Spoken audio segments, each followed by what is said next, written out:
누가복음 1장. 존경하는 데오빌로님, 우리들 가운데서 있었던 일을 기록한 사람은 이미 여럿 있습니다. 그들은 모두 예수의 제자들과 또 예수께서 행하신 일을 직접 눈으로 본 사람들이 우리에게 전해준 그대로를 써놨습니다.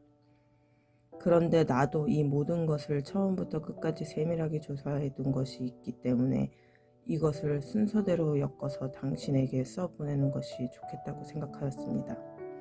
당신이 이미 듣고 계신 모든 사실이 참되다는 것을 다시 확정시켜드리고 싶기 때문입니다. 유대왕 헤롯 때에 사가랴라는 사람이 있었다. 그는 성전 제사단 중에 아비야 분단에 속하는 제사장이었다.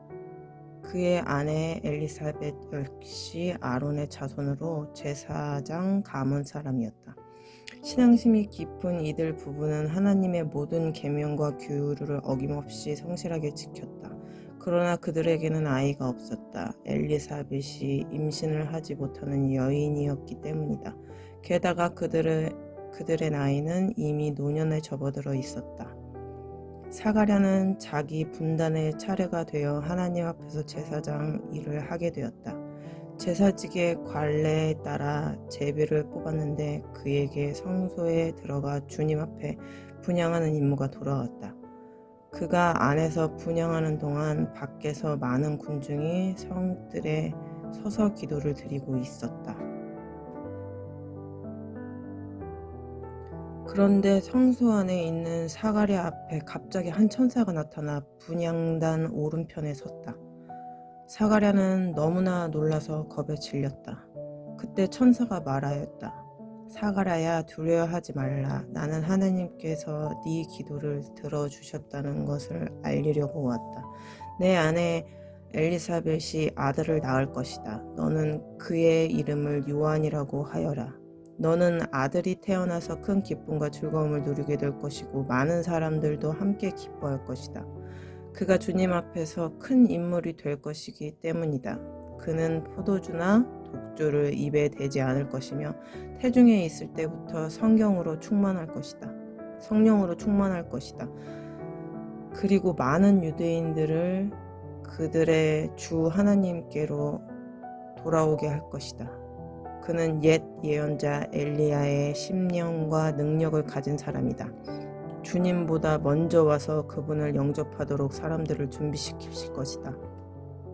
그는 어른들의 마음을 어린아이의 마음처럼 부드럽게 하고 복종하지 않은 마음을 변화시켜 믿음의 지혜를 갖도록 만들 것이다.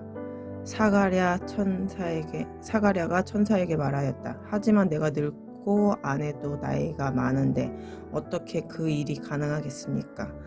그러자 천사가 말하였다. 나는 하나님을 모시고 있는 가브리엘이다. 그리고 이 기쁜 소식을 내게 전하라고 나를 보내신 분은 바로 하나님이시다.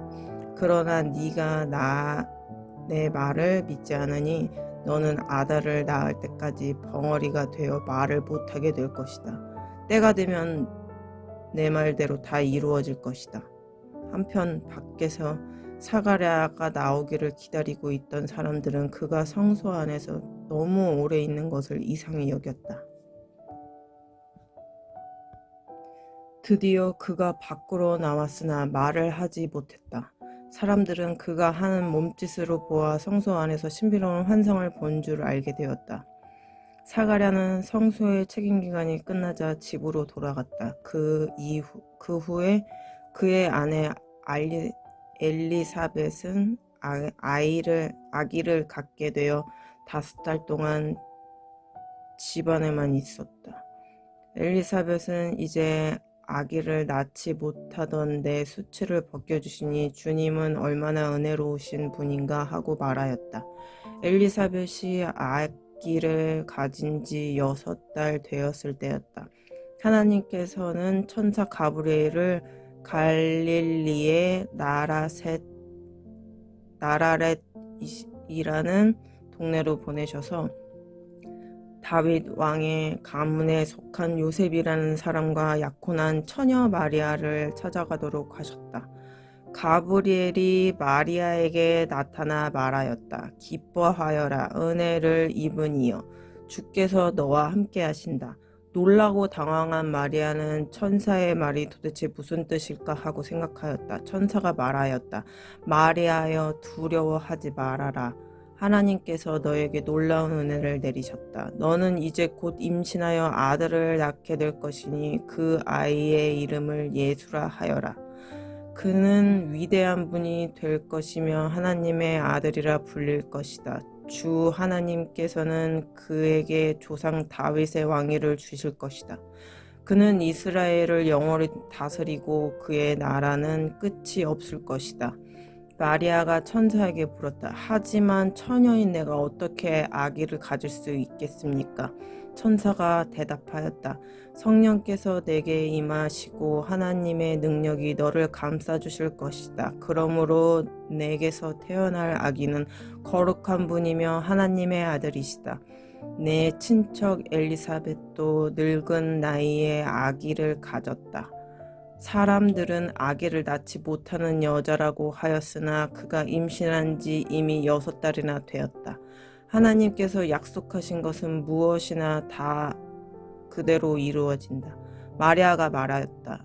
저는 주님의 종입니다. 주께서 원하시는 대로 기꺼이 따르겠습니다. 이 모든 말씀이 그대로 이루어지기를 바랍니다. 그러자 천사는 사라졌다. 며칠 뒤에 마리아는 발길을 서둘러 사가랴가 사는 유대 산간 동네로 엘리사벳을 찾아갔다. 마리아의 문안 인사를 받을 때 엘리사벳의 태중에 있는 아기가 뛰놀았고 엘리사벳은 성령이 충만하였다. 엘리사벳이 큰 소리로 말하였다. 마리아는 모든 여자들 가운데서 가장 큰 복을 받았고 태중에 있는 아기도 복받은 분이다. 내 주님의 어머니가 나를 찾아주시다니 이 얼마나 영광스러운 일인가. 마리아의 인사하는 소리를 들을 때 내 태중의 아기가 기뻐서 뛰놀았다. 하나님이 이루겠다고 말씀하신 것을 믿은 마리아는 참으로 복된 여인이다. 마리아가 노래하였다. 오, 이 몸이 주님을 찬양하며 내 구주 하나님을 기뻐함은 주님이 비천한 계집종을 돌보셨음이니라. 이제부터는 모든 세대가 나를 하나님의 복을 받은 자라 하리니 전능하고 거룩하신 그분이 내게 큰 일을 하셨음이라. 그분의 자비는 그분을 경외하는 자들에게 대대로 있으리로다. 그분의 팔이 능력을 베푸시며 교만한 자들을 흩으셨도다. 그분은 왕들을 그들의 왕자에서 쫓아내시고 천한 자들을 높이셨도다. 그분은 마음이 갈급한 자들을 만족하게 하시고 부자를 빈손으로 돌려보냈도다. 그분은 종 이스라엘을 도우시며 자비를 베푸시마 하신 약속을 잊지 않으셨도다. 우리 조상 아브라함과 그 후손에게 약속하신 대로 그분의 자비는 영원히 있으리로다. 마리아는 3달쯤 엘리사벳과 같이 지낸 뒤 자기 집으로 돌아갔다. 엘리사벳은 달이 차서 아들을 낳았다. 그 소문은 이웃과 친척들에게 금방 퍼져나갔고 주님이 그 여자에게 베푸신 은혜를 다 함께 기뻐하였다. 아기가 태어난 지 8회째 되는 날 모든 친척들과 이웃들이 할례 의식을 치르러 모였다. 그들은 아기의 이름을 그의 아버지를 따라 사가랴라고 부르려 하였다. 그러나 엘리자벳이 안 됩니다. 요한이라고 불러야 합니다. 하고 말하자 사람들은 뭐라고요? 당신의 집안에는 그런 이름을 가진 사람이 아무도 없지 않소? 하였다. 그래서 그들의 아기 아버지에게 손짓으로 물어보았다. 사가랴가 손짓으로 서판을 달라고 하여 그의 이름은 요한이다 라고 쓰자 모두 놀랐다.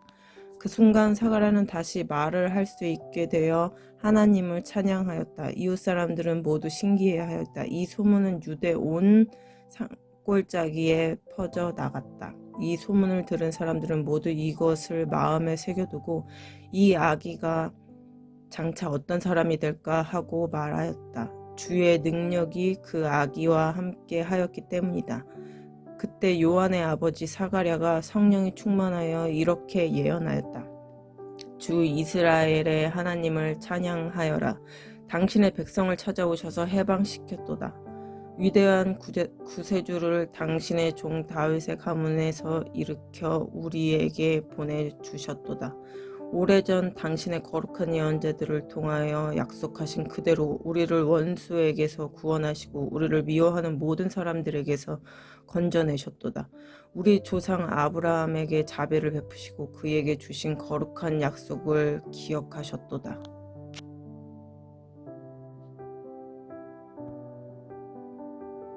우리를 원수에게서 건져주시고 두려움 없이 하나님을 섬기게 하시며 우리를 깨끗하고 올바르게 만드셔서 영원히 그 앞에서 섬기게 하셨도다.